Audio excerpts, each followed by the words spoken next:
ఒక మనిషి చేసిన తప్పిదం వల్ల పుట్టిన మంట 54 ఏళ్లుగా ఆగకుండా మండుతూనే ఉంది. Welcome back to day 3 of 30 interesting facts in 30 days. ఈ ప్రపంచంలో కొన్ని విషయాలు చూస్తే మన మైండ్ బ్లాంక్ అయిపోవడం ఖాయం. అలాంటిదే తుర్క్మెనిస్తాన్లోని ఈ డోర్ టు హెల్. 1971లో రష్యా సైంటిస్టులు ఇక్కడ న్యాచురల్ గ్యాస్ కోసం డ్రిల్లింగ్ చేస్తుంటే అనుకోకుండా భూమి లోపల ఉన్న ఒక పెద్ద గుహ కూలిపోయింది. దాని నుంచి మీథేన్ గ్యాస్ బయటికి రావడం మొదలైంది. ఇది ఎన్విరాన్మెంట్కి చాలా డేంజర్ అని తెలుసుకున్నారు. సో ఆ గ్యాస్ని బర్న్ చేసేస్తే అది కొద్ది రోజుల్లోనే ఆగిపోతుంది అనుకుని దానికి నిప్పు పెట్టారు. కానీ వాళ్ళు అనుకున్నది ఒకటి, అయింది ఇంకొకటి.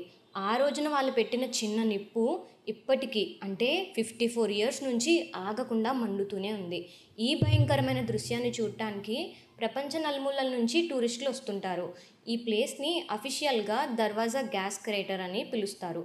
నిజంగా ఒక మనిషి చేసే మిస్టేక్కి నేచర్ రియాక్షన్ ఎంత పవర్ఫుల్గా ఉంటుందో చెప్పడానికి ఇది బెస్ట్ ఎగ్జాంపుల్ అని చెప్పొచ్చు. ప్రెజెంట్ అయితే తుర్క్మెనిస్తాన్ ప్రెసిడెంట్ ఈ మంటల్ని ఆర్పేయడానికి ప్లాన్ చేస్తున్నారట. మరి ఈ డోర్ టు హెల్ ఇలాగే ఉంటుందా లేదా అనేది ఇన్ ఫ్యూచర్లో చూడాల్సిందే. ఇది చూస్తుంటే మీకేమనిపిస్తుంది? కమెంట్స్లో షేర్ చేసుకోండి. For more interesting facts don't forget to subscribe the channel.